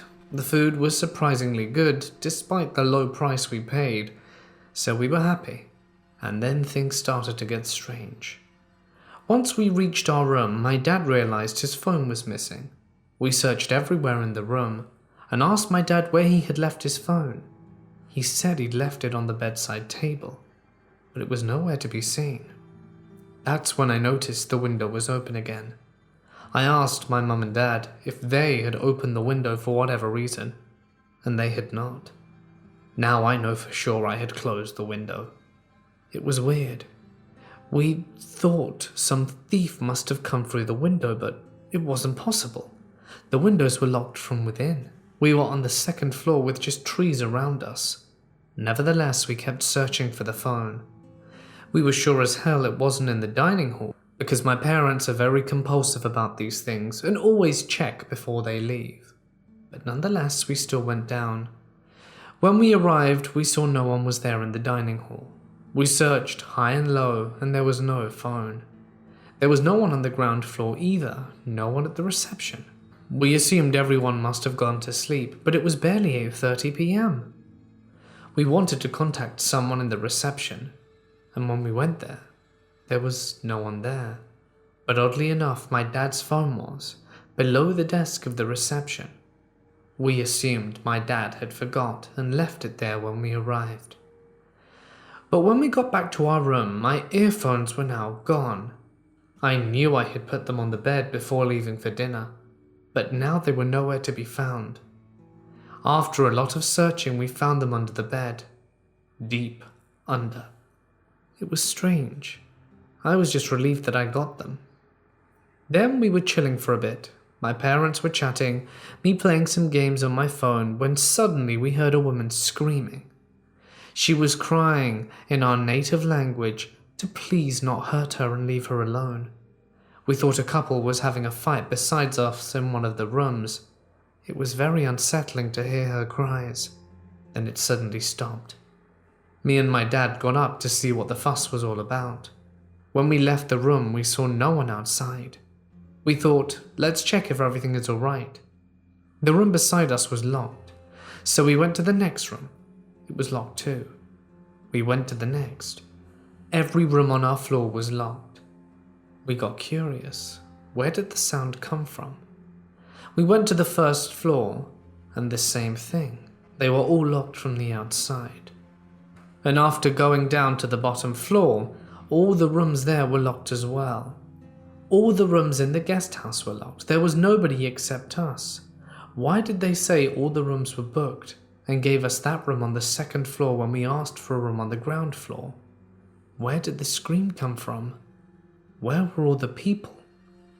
At this point, my dad was starting to get irritated. He wanted to speak to someone, and we went searching, but no one was there in the reception.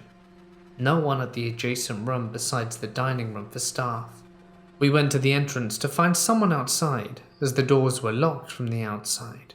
We were locked in a guest house with no one inside. We kept banging and shouting to open the door, and no one did. My dad just said, at the end, let's go to the room and wait till morning. Something seems very fishy. We went back, and while we were there, my mum was reading some texts from a spiritual book.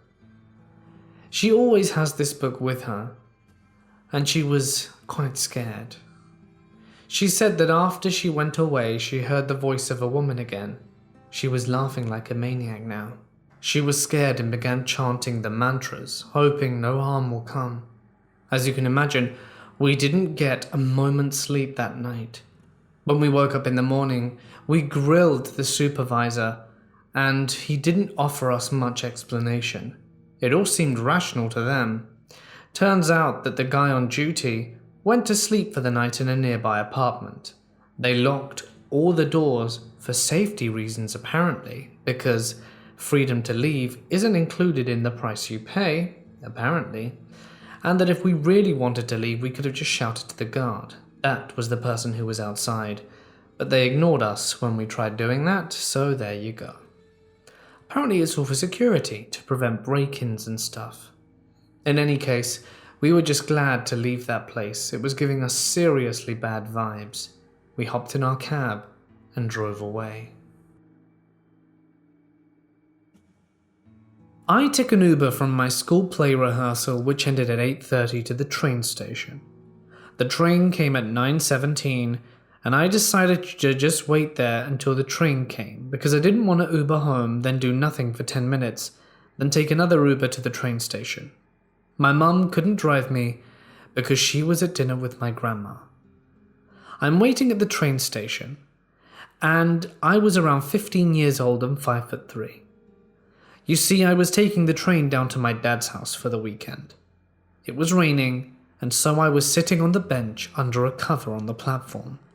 I was just listening to music and chilling when there was a man who looked to be in his late 20s to early 30s sitting on the other side of the bench. He had jet black hair which was soaked and messy, and was wearing a red button-up flannel, what looked like Dickies work pants, a pair of high-top yellow Converse, and a poncho. He was mumbling to himself and looked over at me and caught me staring. He looked at me with crazy eyes and then averted his gaze back to his shoes. I was kind of afraid of him, since he could easily overpower me or take me, but I tried to put those thoughts to the back of my mind. Perhaps it was a hint for me to stop looking at him. By this point it was 9 o'clock. A few minutes of me feeling awkward, and the guy increasingly aggressively starts to mumble, so I stand up and move to another bench. I was just about to sit down when I saw a sign that the train was going to be delayed for a further 20 to 30 minutes due to the rain. After seeing that, and giving out a big sigh, I opted to walk to a nearby sandwich shop, which was about a minute or so walk away. I got to the sandwich place and ordered my sandwich and sat down. After being almost halfway done with my food, I saw the man who was on the platform walk in. He ordered a salad and sat directly across from me and looked at me. I didn't look back at him, but I felt his eyes on me. It was kind of like that scene in an awful horror movie, where two girls are sitting at a table in a restaurant and a clown is staring down at them. After a minute or so of him staring at me, he decided to eat his salad. I'm not sure why, but then he moved his arm to grab his fork on the table. In panic, I flinched and knocked the AUX cable out of my phone. The music started playing out the speaker, and I quickly turned it off. He looked at me and said, "Oh, you like corn?" I was kind of surprised he said something to me. Instead of just staring, I responded with, yeah.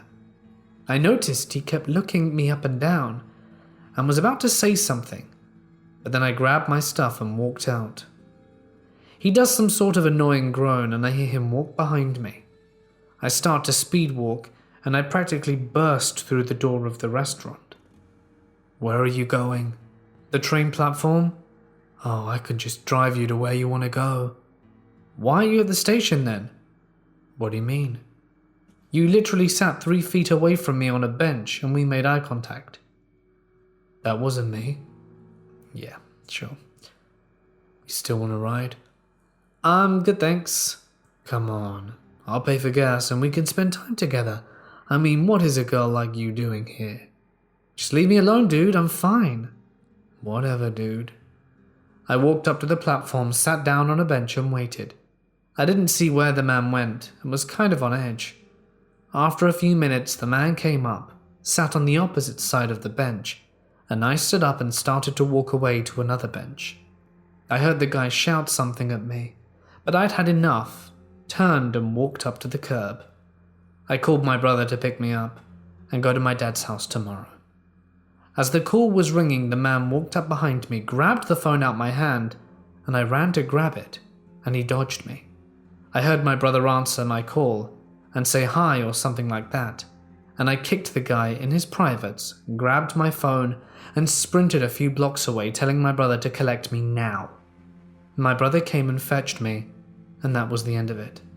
Although my phone was kind of slimy after the guy grabbed it. I never saw the man again. So guy in a weird purple poncho, with goo on his hands? Let's not meet again. My best friend in high school went through this stage of goth girls. I remember one night they took us haunted house exploring in the middle of the night. Now we pulled over on this random in the middle of nowhere road and crawled through this barbed wire fence by moonlight, past the fence over a small hill.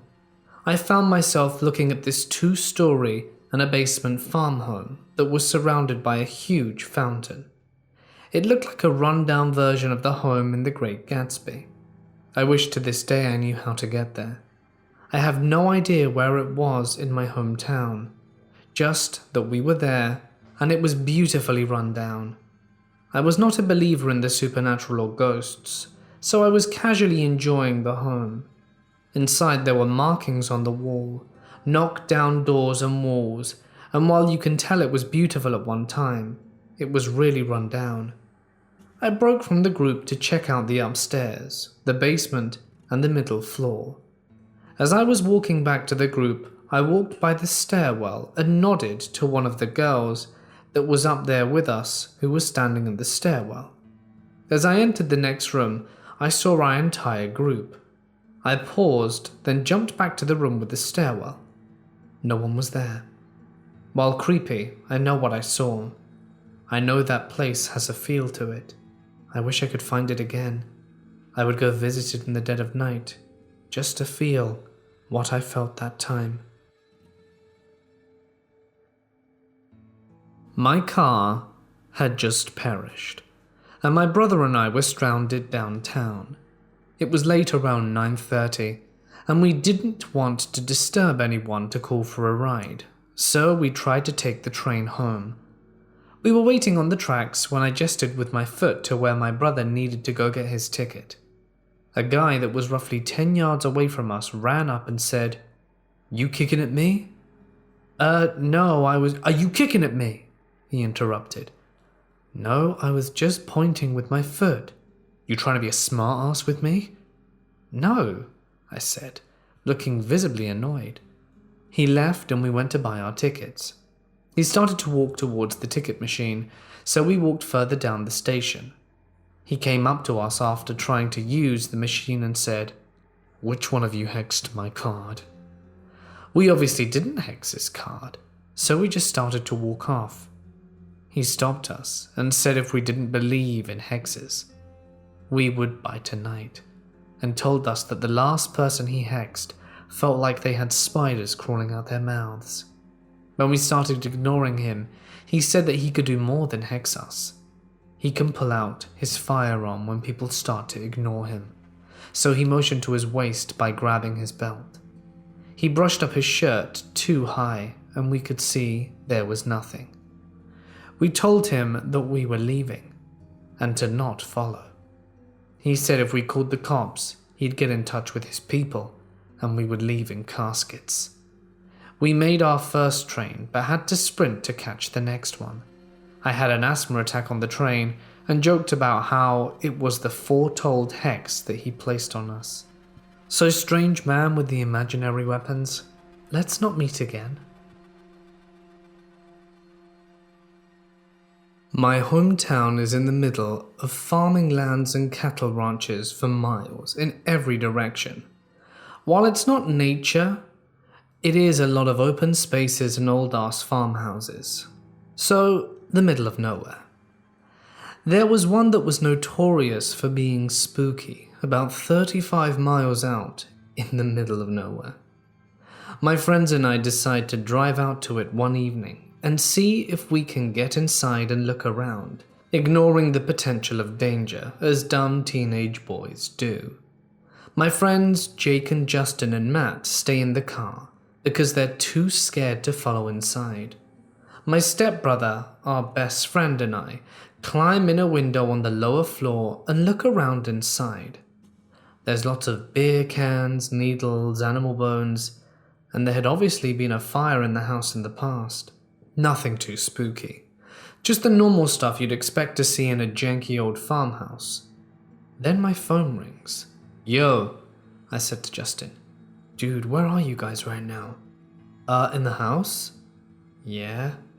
The back porch sun decking thing? Why?" "All of you?" "Yeah, why?" "Because someone is standing on the porch looking directly at our car." "What? Dude, shut up." "Dude, Are you standing on the porch right now or just messing with me? No, dude, you saw us. We went through the window and we all went through the back. Yeah, I saw that. But then I thought one of you came out through the door because some dude has just appeared in front of the door. They're walking around the side of the house back to you right now. Hold on. Dude, don't. As the three of us round the side of the house, clear as crystal, we all saw what they saw. An inky black-like light type, dark in the shape of a human thing, just stand in front of the porch. This was the middle of a farm, in the middle of nowhere, with no streetlights, just moon and stars and the faint glow of a city way off in the distance. And yet, I could still make out a very obvious humanoid-type figure, because of how much blacker it was, in contrast to the rest of the surrounds. Although it had no eyes or face that I could discern, I could swear it was looking directly at me with its time you left kind of energy. Not overly hostile. It's time you left. Now. We took off in a dead sprint back to the car, and we booked it out of there. We went to Denny's where it's safe. I asked everyone what they felt when they saw it, and they all said they felt it when it was looking directly at them. Justin and Matt said they felt like the darkness was telling them that if they had to wait any longer, they were going to be in physical danger. Jake said he felt like it was a demon near him, as he's religious. My best friend said he felt unbelievably sad, and he had to leave right now to get away from it. He's not an emotional guy, so that was shocking. And my stepbrother and I were the only ones who said we didn't feel any anger or hostility. It was just a very stern order to leave immediately. 2 weeks later, the property burnt to the ground. I lived in a really small southern town my entire life, until a few years ago. The biggest change from moving to a major city in the northwest was the transit. I'm used to riding in a car where I have my own privacy and such, so for so long I didn't think people would notice me on the subway. Then one day I had just got done getting dinner with a friend, and we went our separate ways. She went to her dorm right away, and I went to the closest subway station to make the commute. Once I got there, I sat down in my own seat and sat my small bag on my lap, just browsing Instagram or whatever, when I noticed a flash from in front of me. A random guy dressed in scrubs, who looks like a totally upstanding guy, was taking pictures of my cleavage, very apparently. I've never been in this situation before, so I just ignore him. I was more afraid of his reaction if he knew I'd noticed. I'd tried using my hair to cover my exposed skin. Well, I made it to my stop and this person gets off at the same stop. It could have been coincidence, but he followed me all the way out to the restrooms in a corner and decided to wait out there until I came out. I don't know why, but by the time I took, thankfully he was gone. If not, I definitely would have told a worker, but I don't think pictures are a crime, so creepy perverse dude. Let's not meet again.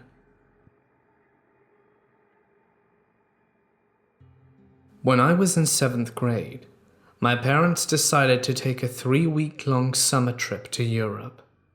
Most of the vacation was amazing. After all, I was a child in a different continent, and some people never get that chance to travel ever. But while I was in France, some things went down that I have thought about for years, and that still give me chills. We were staying at a pretty nice hotel. I don't remember much except sharing a room with my little sister, and my parents sharing the other.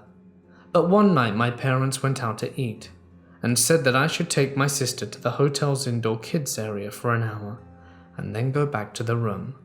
So I did that. While at the play area, I watched my sister. Other people were there, mostly adults, all of whom I assumed were watching their children. But at one point, one of the aforementioned adults started talking to me.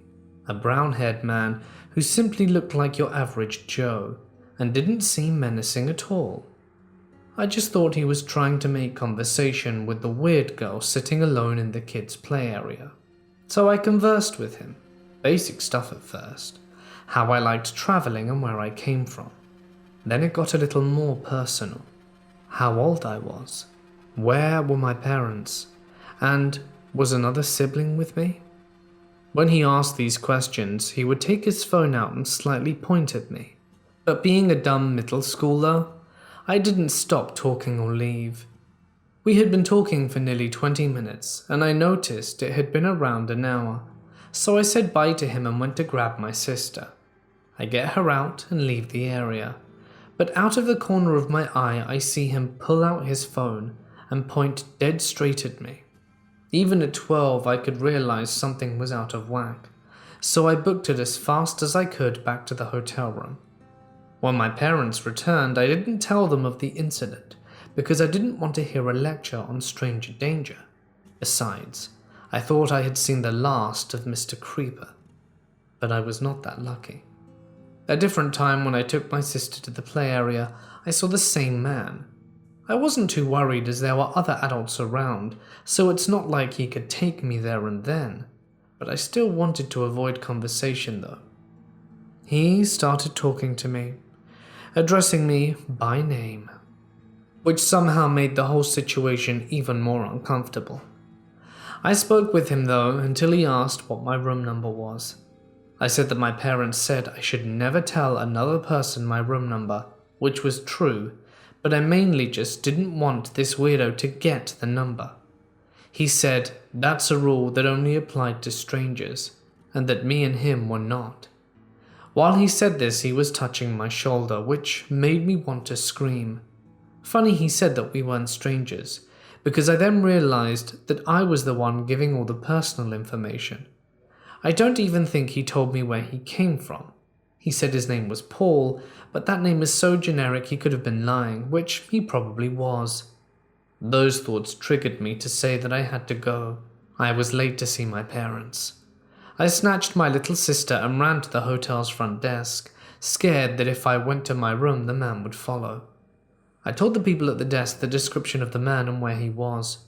They told me to go to my room, and that they would take care of it. I went back to my room where my parents were waiting and told them. We left on a train early the next day, and I wasn't alone again for the rest of that trip.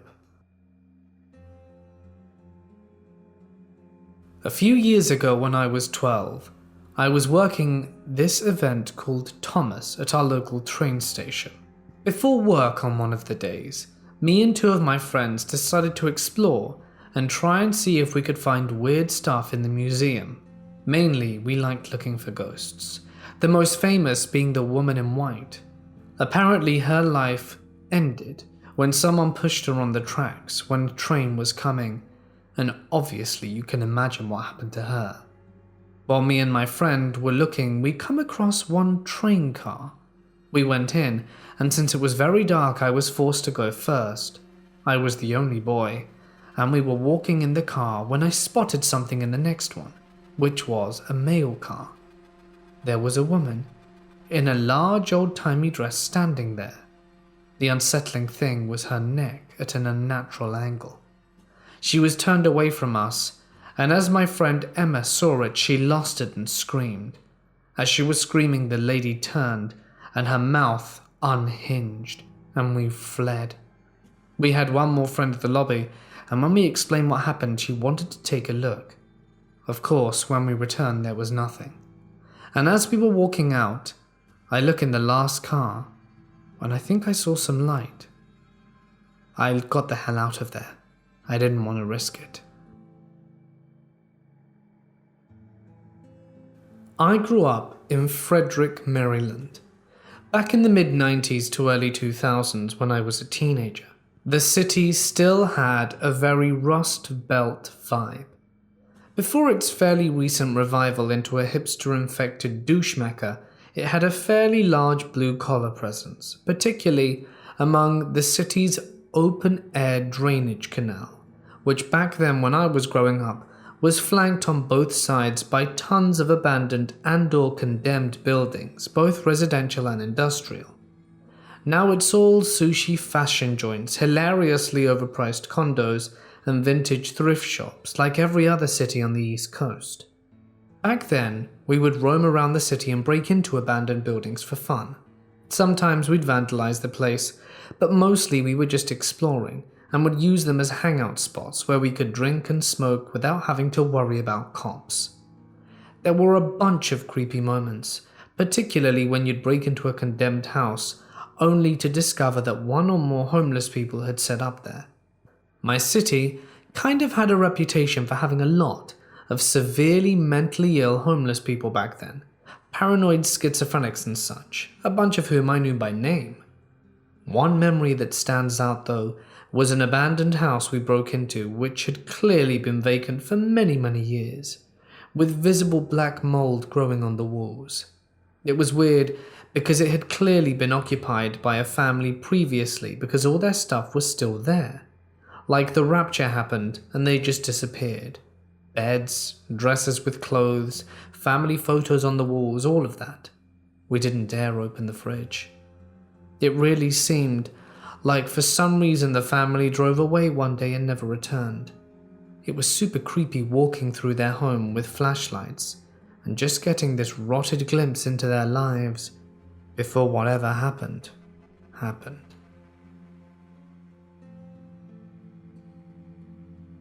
I've been with my current boyfriend for 2 years, but have just started living here permanently as of October 18. I live with my boyfriend in an old, somewhat famous train station on the East Coast. It's split into 2 houses basically. We live in the downstairs, the what would have been ticket station and lobby.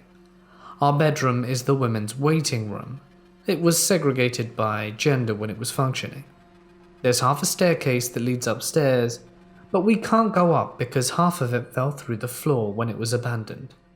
Ever since we started dating, I've always experienced strange things happening in our house. Around the beginning of our relationship, we were watching TV in the living room.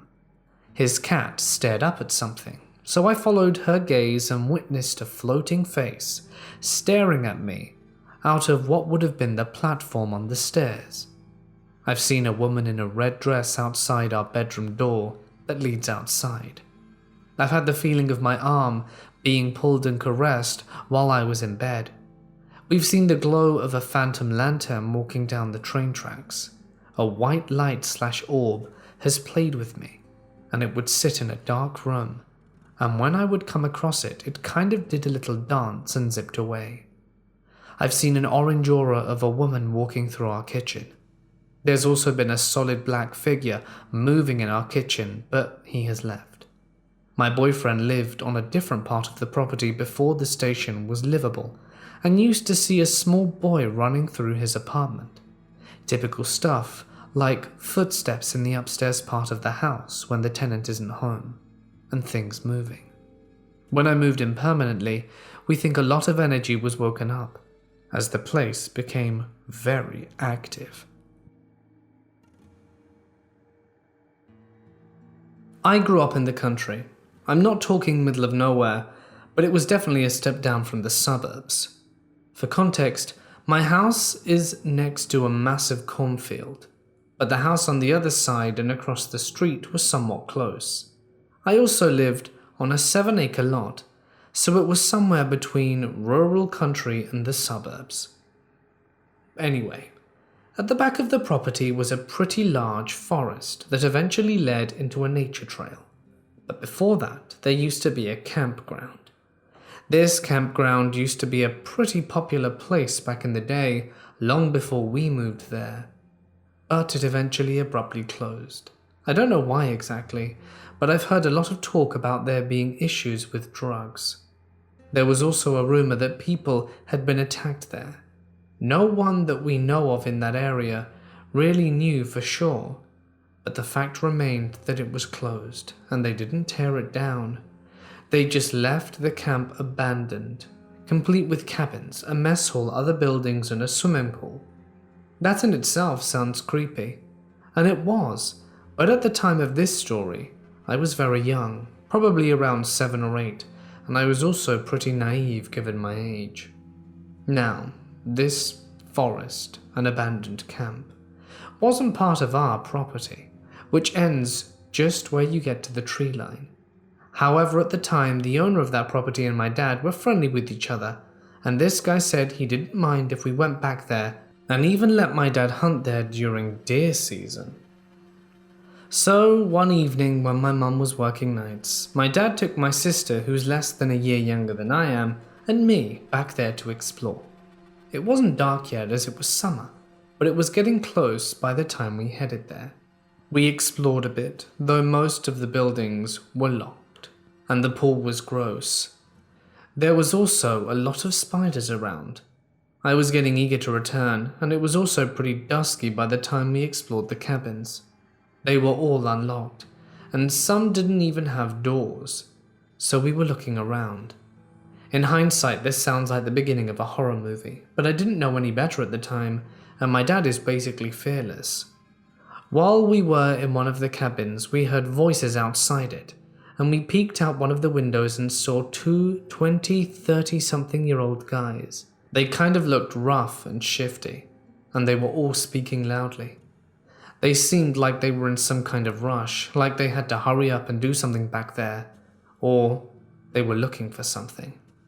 Now, I had rarely seen my dad truly scared, and while I wouldn't say he was exactly scared in this situation, I could tell he was uneasy, which was very unusual for him. He stood in the doorway of the cabin while my sister and I looked out the window. I was holding this loose brick I had picked up, and my dad told me to keep hold of it unless he told me to drop it, which for some reason sticks out to me. While watching through the window, I see one of these guys look towards the cabin and make eye contact with my dad, and they just stared at each other for a bit. It seemed like forever at the time, but it probably wasn't that long. At this point I was unsettled. It was the brick comment that my dad made that made me realize this was a potentially dangerous situation. The guy then whispered something to the other guy, who looked at my dad as well. They just kind of had this silent standoff. Finally, the two guys walked away into the trees, and once he couldn't see them anymore, he ushered us out. We headed back to my house, but my dad seemed uneasy still and kept looking behind us. We made it back with no problems, and nothing ever came of this encounter. My dad, years later, told me that neither of the people that day were the owner, though I suppose they too could have been there with permission. But he had a bad feeling, which I already knew even back then, because he asked us not to tell my mum. Like I said, nothing ever came of it, and perhaps there really is a perfectly reasonable explanation. Even so, it creeped us out, especially given the tumultuous history of this abandoned camp. My dad never took us to the woods after that, at least not to the campground, though I still did hunt back there. All these years later, and I'm still too uneasy to return.